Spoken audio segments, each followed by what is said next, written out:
Oi, gente, boa noite, boa tarde, bom dia, independente do momento que você vai assistir esse vídeo, espero que você esteja bem.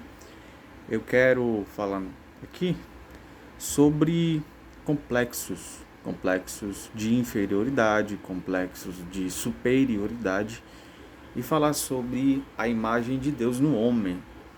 O que compõe o homem? O que é o homem? O homem é apenas um ser vivo, um ser vivente, ele é apenas como qualquer animal, ele é um animal racional. O que constitui o ser humano? Em Gênesis capítulo 1, a Bíblia diz assim acerca da criação, falando sobre Deus e o homem. E disse Deus: façamos o homem à nossa imagem, conforme a nossa semelhança, e domine sobre os peixes do mar, e sobre as aves dos céus, e sobre o gado, e sobre toda a terra, e sobre todo réptil que se move sobre a terra. E criou Deus o homem à sua imagem, a imagem de Deus o criou, macho e fêmea os criou. Então, já de início aqui, no versículo 26, nós percebemos que o homem é colocado em uma posição mais privilegiada do que outras criaturas. Ele é colocado na posição de domínio.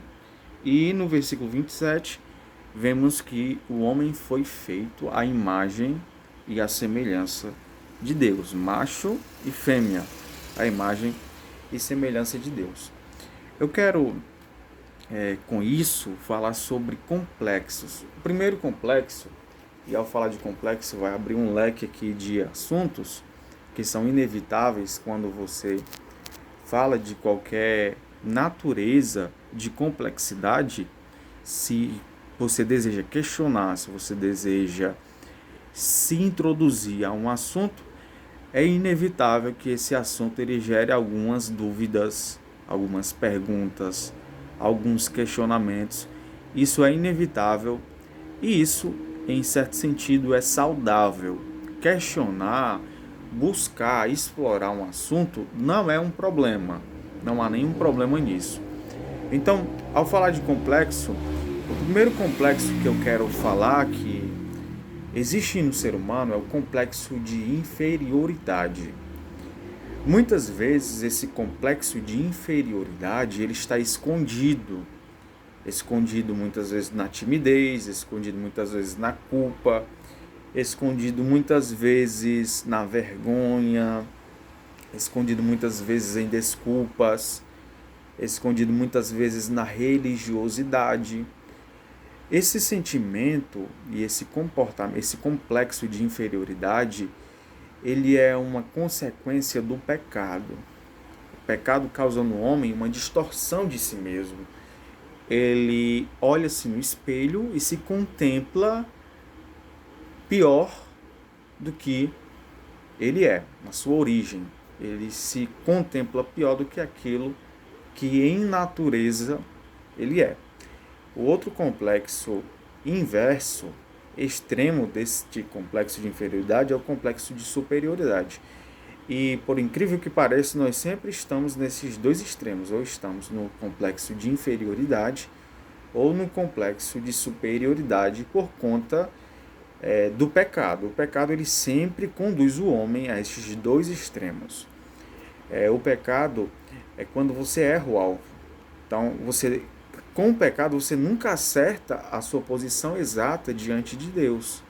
Com o pecado, você sempre está em um extremo ou em outro extremo. Ou você tem complexo de inferioridade, você se deixa vencer pelo pior que há em você, ou você se engana achando que é melhor do que realmente é.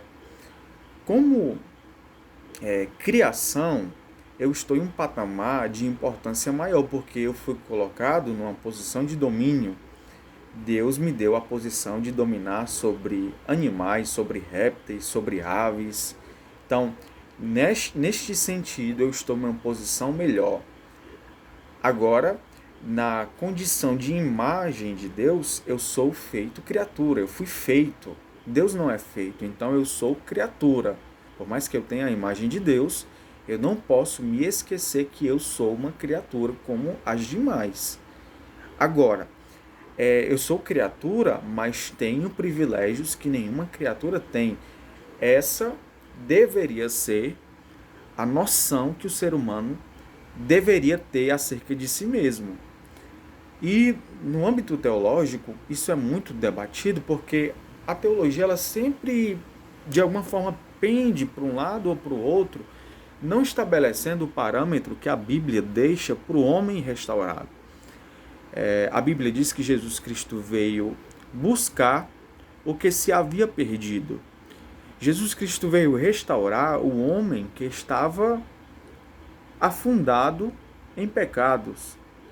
Nesses dois extremos, ou no extremo de viver uma vida promíscua, ou no extremo da religiosidade, que funda no homem um senso de justiça falso, que estabelece no homem um senso de justiça errado, onde ele pensa ser melhor do que o seu semelhante, onde ele pensa que por suas próprias forças ele é justificado diante de Deus. E o parâmetro da Bíblia é para que nós tenhamos uma noção real do que somos e de quem somos diante de Deus. Para que é que eu fui criado? Para o que fui criado? Por que fui criado? Essas perguntas, quando respondidas, nos dão uma noção ampla de toda a vida, de tudo que eu faço, de tudo o que eu significo, tanto para mim, quanto para o outro, quanto para Deus. Quando eu compreendo que eu fui feito imagem de Deus para glorificá-lo, para ser um refletor da glória de Deus, então a minha vida ela torna-se significante. Eu passo a ser uma pessoa com entendimento correto acerca de mim mesmo. E aí brota no meu coração a humildade, brota no meu coração o louvor, porque eu vou entender que apesar de eu não ser bom, apesar de eu não conseguir me adequar à vontade divina, eu fui privilegiado, eu fui coroado de honra, eu fui coroado de graça, eu fui privilegiado por Deus, eu fui prestigiado por Deus e devo gozar destes privilégios, deste presente que é ser um ser humano. Ser humano é ser uma dádiva de Deus.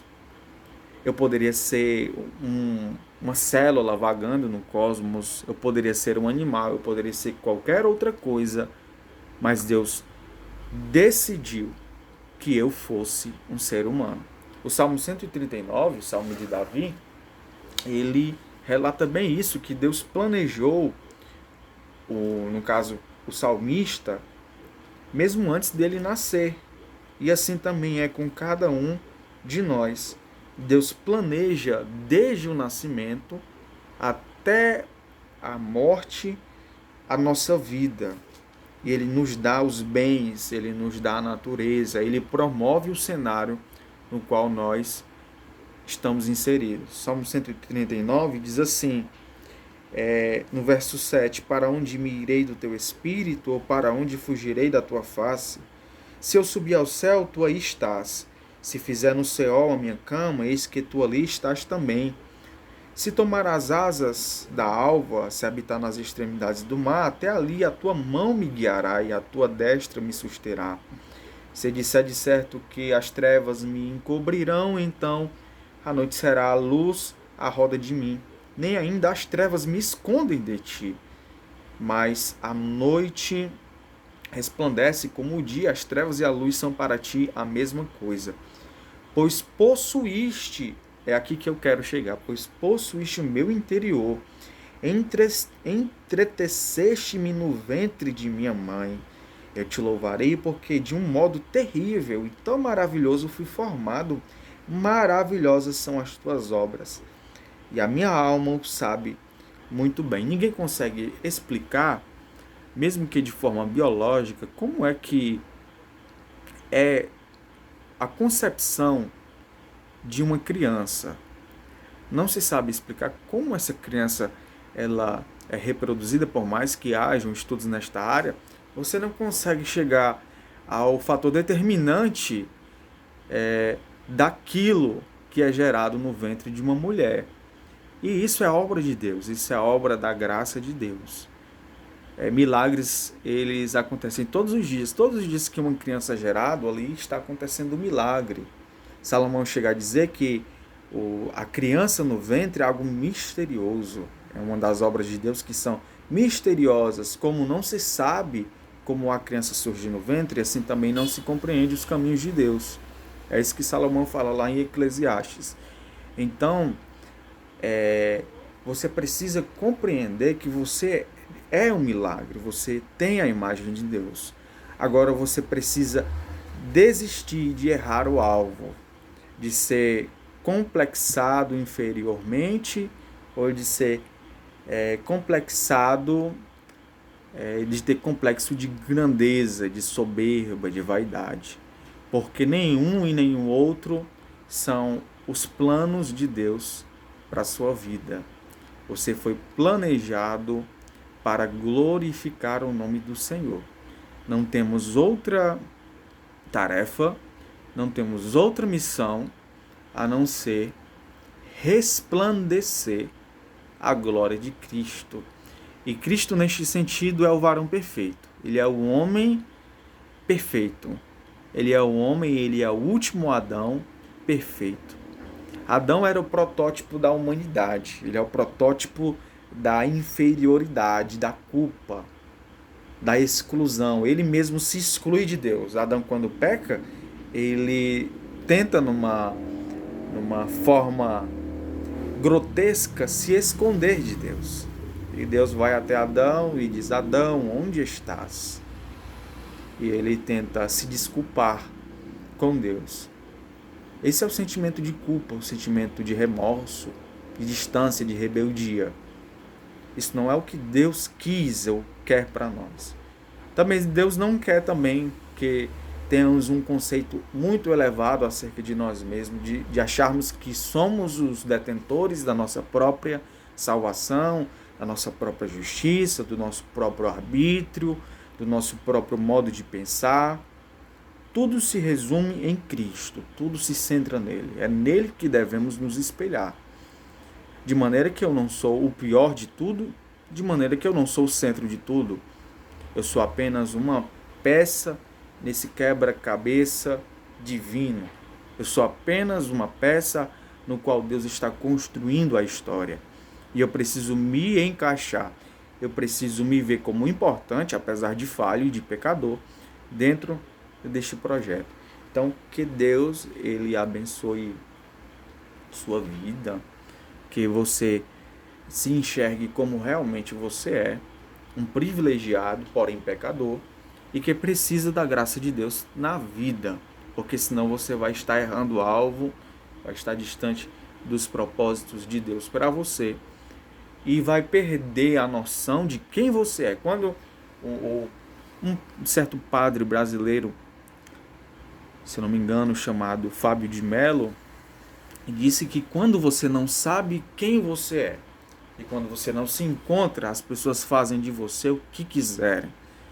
Porque quando você perde a noção de quem você é, você deixa-se vencer por vícios, você deixa-se vencer por qualquer emoção barata, você deixa-se vencer por qualquer sentimento enganoso, porque você perdeu a noção de quem você é diante de você, diante de Deus e diante das pessoas.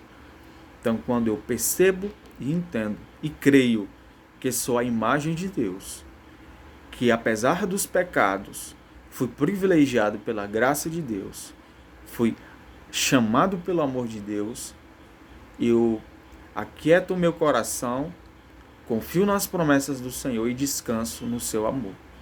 Que Deus abençoe, gente. Obrigado por assistir e até a próxima.